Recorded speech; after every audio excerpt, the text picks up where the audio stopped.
Hola, buen día. Qué gusto que nos acompañes nuevamente en China está de pie, como siempre, con grandes sorpresas, con este país que está cambiando el mundo. Lo seguimos diciendo y creo que será un buen rato. Hoy tenemos un programa muy interesante en estas cuatro secciones que ya nos caracterizan. La primera nos vamos a ir hasta Bali con Guillermo Motolinía, para seguir hablando sobre ese gran mundo paralelo que son las redes sociales allá y cómo hacer negocio a través de estas redes sociales chinas y cómo podemos incursionar nosotros en el mundo hispano. Desde Bali nos vamos a Shuhai con Víctor Ladreda para que nos platique todo el entorno de lo que está pasando ahorita con este tema de la pandemia, de la apertura, de los negocios, esa oportunidad que se está dando. De ahí nos vamos hasta Argentina. Tenemos un gran invitado, el señor Norberto, toda una institución en las relaciones México-China. La verdad es que es muy interesante su experiencia a través de Leonardo Gargiulo desde Argentina. Creo que ahí va a haber algo muy interesante. Esperen grandes sorpresas de esta institución que es el señor Norberto. Y nos regresamos a Tijuana con Roberto Galván, que hay temas otra vez muy interesantes que tratar. Y bueno, aquí estoy desde Guadalajara y la producción con Alberto Ponce desde Lomas Verdes, en el área metropolitana de la Ciudad de México. Antes de irnos con Guillermo, bueno, pues estos días de la última transmisión para acá ha estado caracterizado, uno, por esos temas de las protestas, que creo que igual siempre hay una gran oportunidad de aclarar.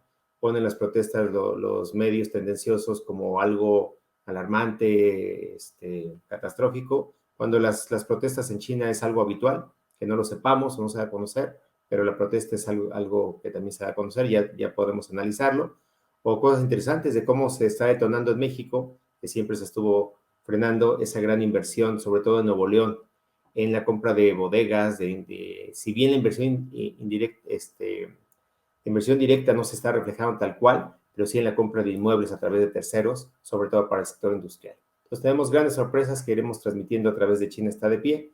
Y bueno, vámonos hasta Bali con Guillermo. ¿Cómo estás, Guillermo?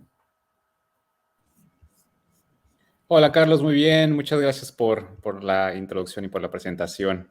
Y No, pues no. sí, también dando seguimiento al tema de la semana pasada, bueno, del podcast pasado más bien, Así es. sobre estas plataformas de e-commerce que tanto ruido hicieron en el 11/11 justamente. Uh Entonces, -huh. para dar seguimiento a este tema, sobre todo en las plataformas como Jingdong y Tmall, hablar Para un poco dejarte sobre... con eso, Guillermo, si me lo Ujú. permites, tuvimos comentarios muy buenos en las redes sociales sobre tu Ah, qué bueno. participación, sobre todo porque a la gente le gusta esa parte práctica de cómo hacer las cosas y cómo sí se puede, ¿no? Porque tú Sí. sabes lo que es la oportunidad de nosotros en China está de pie, que sobre todo se habla de China, cómo espantarlos y cómo no hacer. Y cuando Ujú. surge alguien como nosotros, como lo que tú estás haciendo, de esto sí se puede, es la plataforma y ese es el camino, que no son caminos fáciles, pero somos realistas en el cómo sí se puede para esa gran oportunidad de negocio. Creo de todas las preguntas te diría que lo más importante es que la gente se sorprende, no sabían que hay otro tipo de plataformas. Querían que era como un refrito de Google, adaptado para allá y que era el mismo Google que lo estaba manejando. Entonces, bueno, tenemos una gran oportunidad ahorita con lo que vas a compartir para hacerlo y ya regresamos, que me voy un poquito a llorar de la envidia de que esté allá Guillermo en Bali. Entonces, les dejo con Te Guillermo, digo que te me vengas quito para las acá, es tu lágrimas. transmisión desde acá.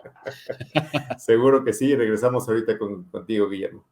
Vale, vale, pues muchas gracias, Carlos. Sí, la verdad Adelante. que es muy necesario justamente desglosar eh, todas estas ideas y posibilidades y opciones para hacer comercio justamente con China.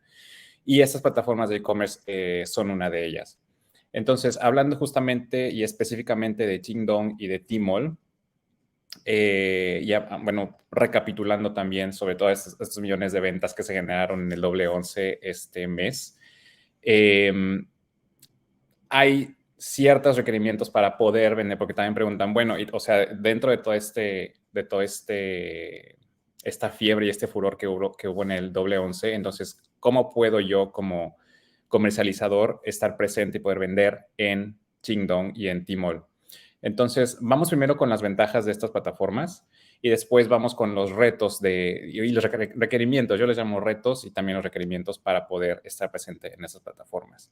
Recordemos que estas plataformas son como el Amazon de China, pero con esteroides, ¿no? Estas plataformas, cuando tú te quieres posicionar y vender en estos medios, tú tienes acceso a diferentes servicios, como servicios de logística. Tmall y Jingdong, cuando tú ya estás con un contrato con ellos te pueden proveer de esos servicios desde el punto de origen de tus productos hasta China. Sobre todo porque también ellos tienen bodegas, o sea, también proveen servicios de almacenamiento para, diferentes productos que tú quieras exportar hacia China. Y además proveen un sistema de ads, es decir, como Tmall también tiene Taobao, que es como el eBay de China, también ahí dentro de Tmall puedes manejar tu propio sistema de ads, o sea, de publicidad, y además tienes acceso a Big Data Analytics. Entonces, no nada más tú puedes poner tu producto ahí, también puedes ver qué tanto está funcionando ese producto. O sea, no nada más en las ventas, sino a ver qué te está diciendo la gente, qué les gusta, qué tanto están compartiendo. O sea, datos, bueno, lo estoy diciendo de forma muy, muy general, pero pues te pueden mostrar otros diferentes datos de tu comprador potencial en China. Otro dato muy, muy bueno sobre todo es que esas plataformas también ofrecen servicios de cross-border e-commerce. Es decir, que si tú no estás presente en China, es decir, si no estás registrado, si no eres una empresa que está registrada y establecida en China, tú puedes exportar a China justamente usando Tmall Global, que es como la versión internacional, y Jingdong Worldwide. Entonces, como ellos trabajan en estas zonas de libre comercio, como la que está en Pudong, en Shanghai, ahí es justamente donde ellos comercializan y almacenan tus productos y entonces ya ellos mandan los productos que se estén ya vendiendo dentro de la plataforma en tu tienda dentro de estas plataformas. Ahora, varios preguntan cuál es la diferencia entre Tmall y Jingdong y realmente, bueno, los dos funcionan de la misma forma, de forma muy, muy, muy parecida, pero bueno, se recomienda estas dos plataformas porque pues, son las que más ventas generan y porque, bueno, el market share que se genera año con año es más o menos el 80%, nada más en estas plataformas, solamente en ventas de e-commerce. Entonces, por eso es inevitable hablar de ellos. Tmall es más popular para vender electrónicos y accesorios para el hogar. Y Jingdong es más para vender ropa, cosméticos, incluso alimentos y bebidas, o también como suplementos. Entonces, esa sería la diferencia. En cada plataforma es popular por ciertos productos. Entonces, esta sería una diferencia. Ahora, respecto a los retos para estar presente en estas plataformas, pues se requiere un depósito inicial de más o menos de $25,000. Se requiere un pago anual además de más, o sea, esto también depende del tipo de producto que tú estés posicionando, que quieras posicionar en estas plataformas. Y un pago anual de entre $5,000 y $10,000. Y además una comisión de más o menos del 4% sobre las ventas que tú generes aquí. Entonces, este es uno de los requerimientos y de los datos que es importante saber antes de entrar a estos canales. También piden que las marcas que quieran trabajar con ellos ya tengan una distribución nacional en su país de origen. Es decir, que ya esté bien establecida, que sean empresas que ya tengan cierta trayectoria y que lo puedan comprobar, sobre todo porque Tmall y Jingdong se preocupan mucho por la imagen. Entonces, si tú estás vendiendo, si ellos se aseguran que están vendiendo productos de buena calidad y además que sean legítimos, eso obviamente también ayuda a la plataforma a continuar con su posicionamiento. Y también requieren que los comercializadores establezcan un servicio al cliente para temas que surjan después de la compra, sobre todo para devoluciones y además que sea en chino. Entonces, estos son los retos para poder vender en estas plataformas.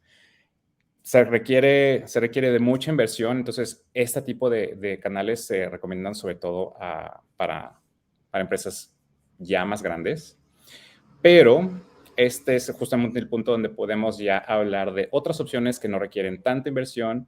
Hay otras plataformas que son más sencillas de usar en China y sobre todo que se pueden recomendar para negocios o empresas que están comenzando y que están explorando el mercado en China.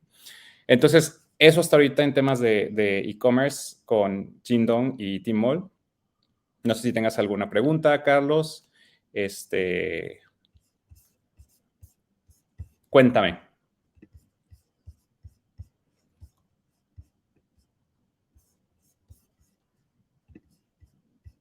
Ahí no te escucho.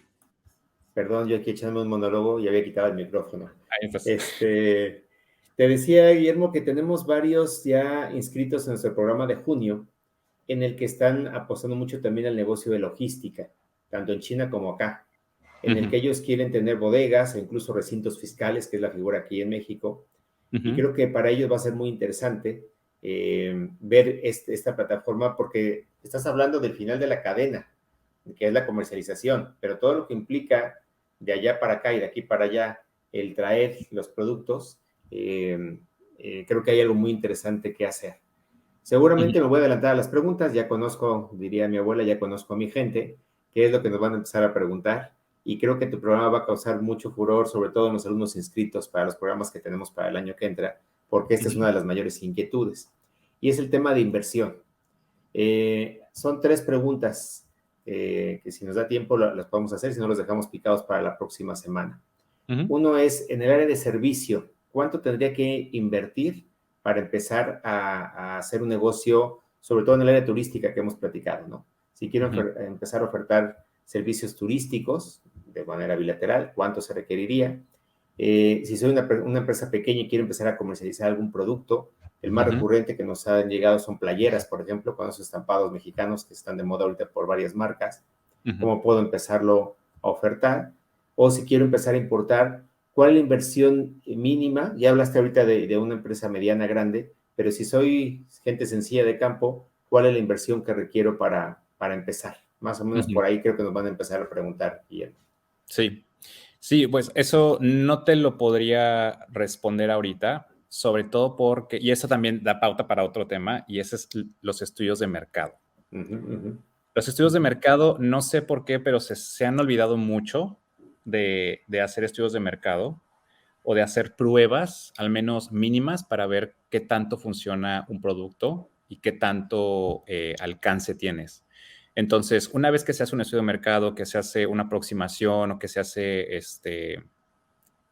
o incluso una experimentación de tu producto en China, eso ya te da una idea de cuánto tú puedes, o de un mínimo de lo que tú deberías invertir. Eso depende mucho de tu producto, depende mucho del mercado al que te estés dirigiendo. Entonces, por eso es que no se puede responder esa pregunta, porque obviamente, bueno, si tienes mucho presupuesto, pues adelante, ¿no? Pero obviamente no siempre es el caso. Un estudio de mercado da una mejor idea de lo que deberías invertir y lo que deberías preparar para comenzar a mercado. Entonces, eso puede ser un buen tema para otro podcast, porque sí, me lo han preguntado también, y a todos les digo lo mismo. Entonces, porque depende mucho de la industria, depende mucho del mercado al que estés, depende mucho de la oportunidad que tú tengas para tu empresa, para tu producto. Para tranquilizarlos, Guillermo, y dejarlos picados, no sé si puede ser el próximo, pero sí te propondría que sea este año, es que no se espanten dando con un estudio de mercado de contratar a Nielsen y algo caro. Creo que el mismo viaje que van a hacer ellos, si lo empezamos a prever, ya hay fuentes en la computadora, en las redes, que pueden ellos empezar a hacer un estudio de mercado para sensibilizar. Y, o sea, no es algo tan complejo ese estudio de mercado que tú mencionas para empezar a desarrollarlo, y más si van a viajar a China. En ese viaje pueden ellos mismos acabar de hacer su estudio de mercado para que les demos más o menos un parámetro de qué es lo que van a requerir para iniciar, ¿no? Y cómo empezar a trabajar. Te propongo para dejarlos picados para el próximo podcast.